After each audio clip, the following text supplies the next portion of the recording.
I messed up.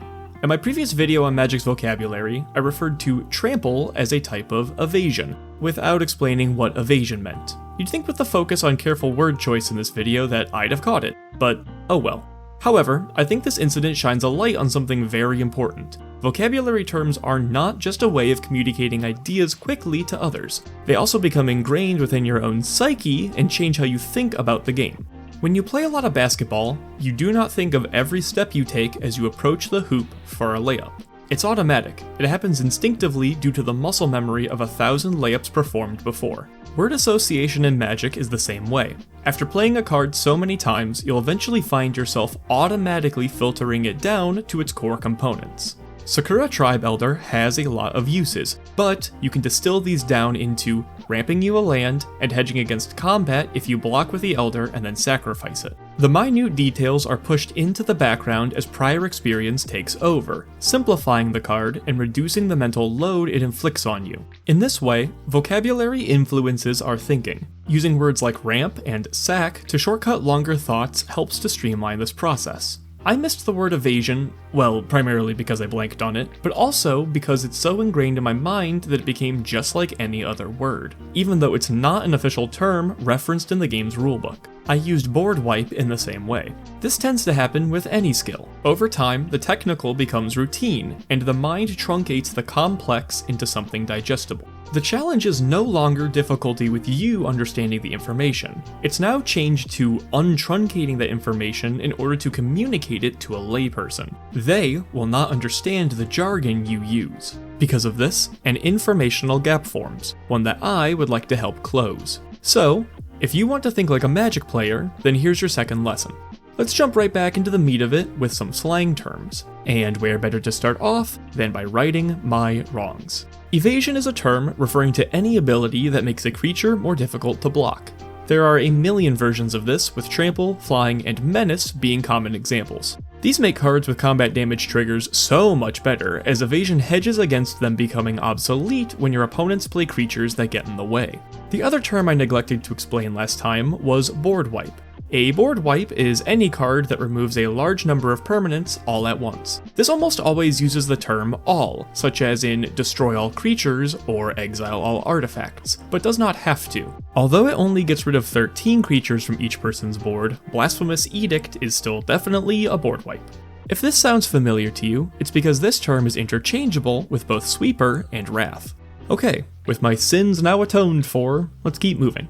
Next I want to talk about cycles. Cycles are a series of cards released in the same set that have similar formatting and themes. They often occupy different colors. The Command Cycle, released in Lorwyn, is a great example of the idea. Each of the 5 cards are different colors. They're all instants or sorceries, and they each provide 4 abilities with the opportunity for you to choose 2 of them. This also shows off one of the coolest aspects of cycles, how they're used to differentiate the goals of each color. While black would remove a creature by giving it -X/-X, blue would bounce it to hand, and red would deal damage to it. And look at that! These are each options in the cycle. Cycles are a way for the designers to say this information blatantly.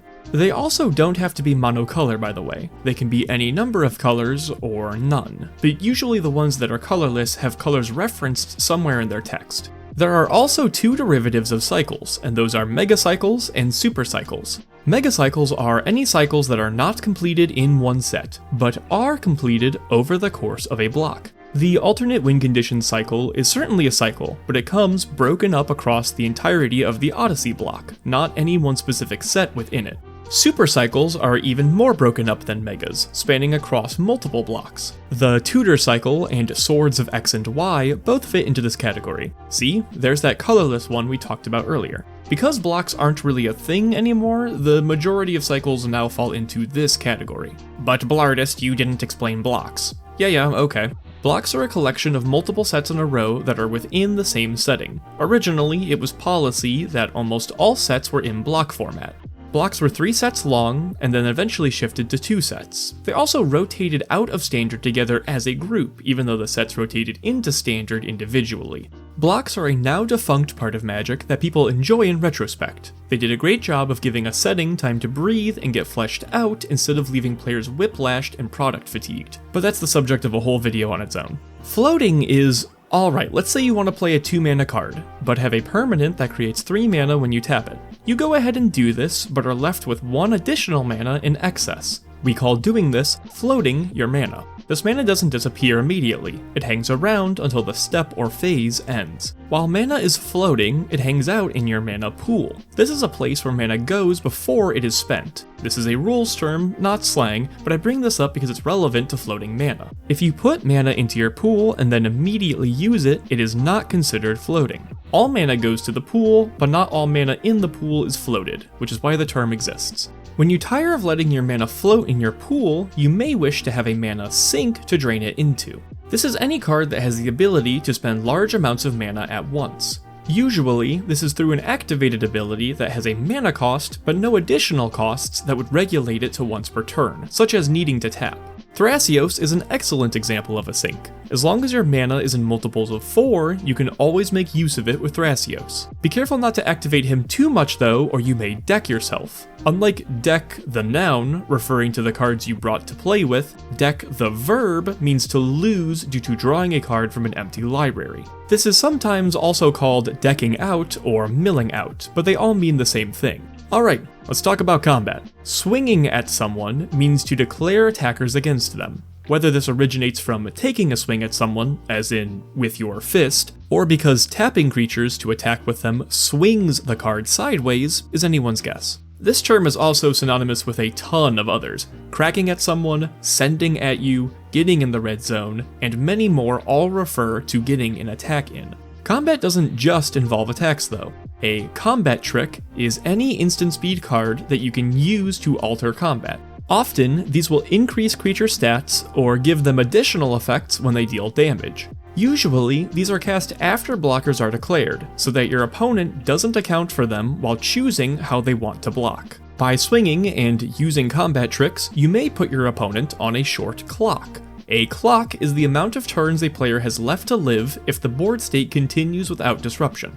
If your opponent has 20 life, and you play a 5 power creature, that creature represents a 4-turn clock on your opponent. After that many combats, it'll finish them off. But let's say you wanted to end the game this combat. You may want to implement an Alpha Strike. These are cards that let you deal tremendous amounts of combat damage all at once.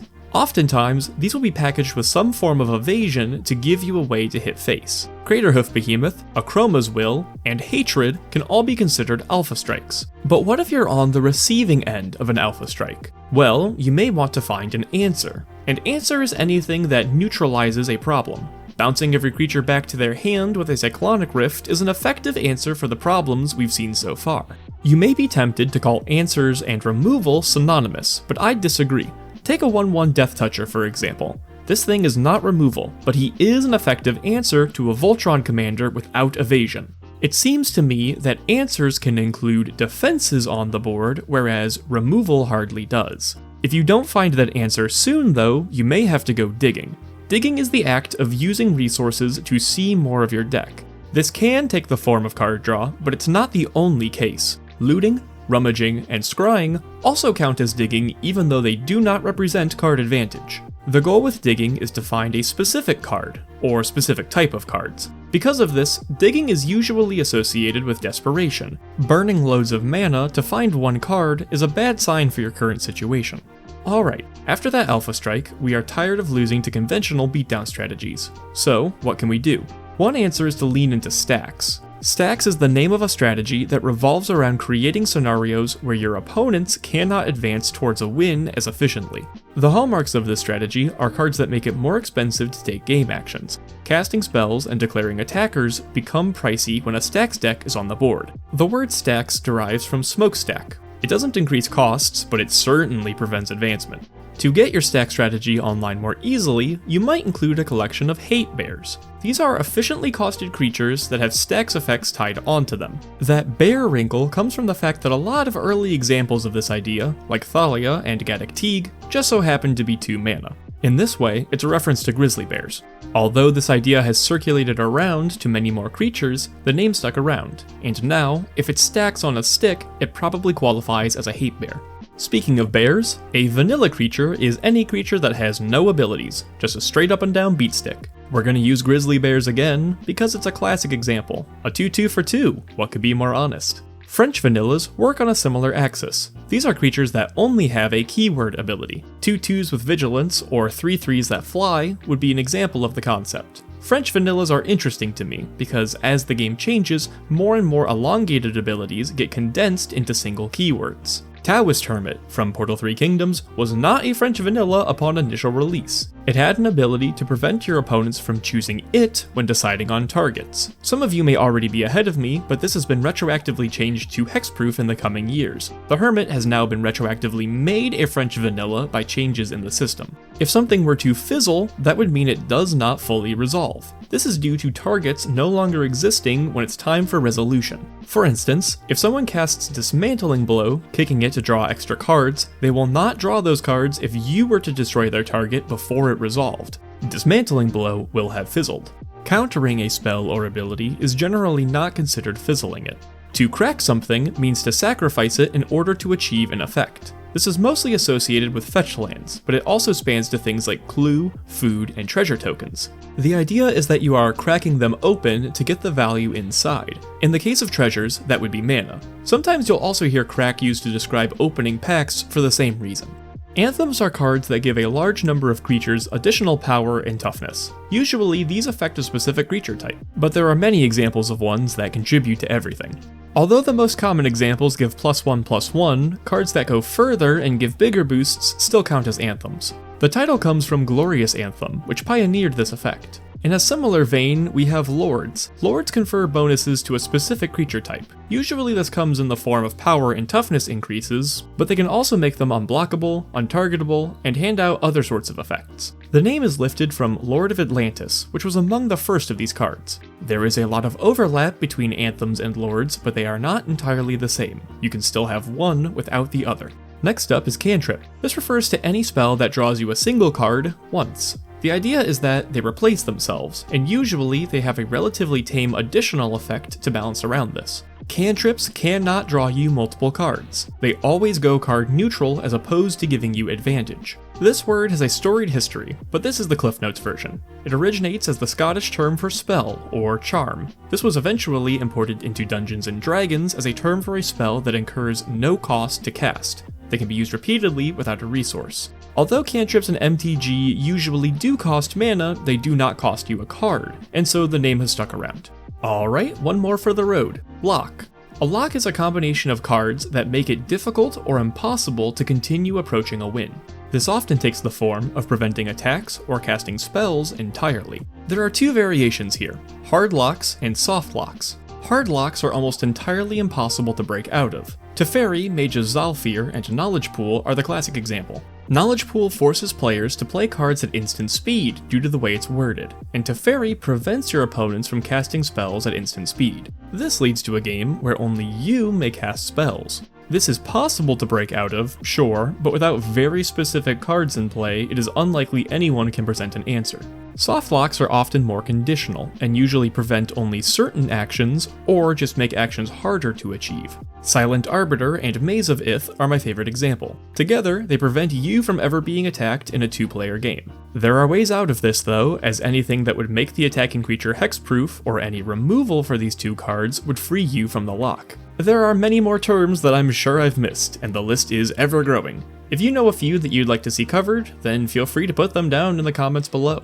If it keeps growing, it could easily justify a longer series. If you want this to continue as a series, then let me know by liking the video and sharing it around. The algorithm is a fickle mistress at the best of times, and it's always appreciated when you help me game the system. Subscribe to the channel if you enjoy the format of these videos and want a higher chance to be notified when they upload. I have a growing Discord channel where we get together for game nights, talk shop about our decks, and I send out direct notifications so that when YouTube's homepage drops the ball, you're still in the loop about my videos. Lastly, I've got a Blue Sky. I post notifications there too, as well as bother other creators and talk about the state of Magic. Thank you so much for watching, and have a great day.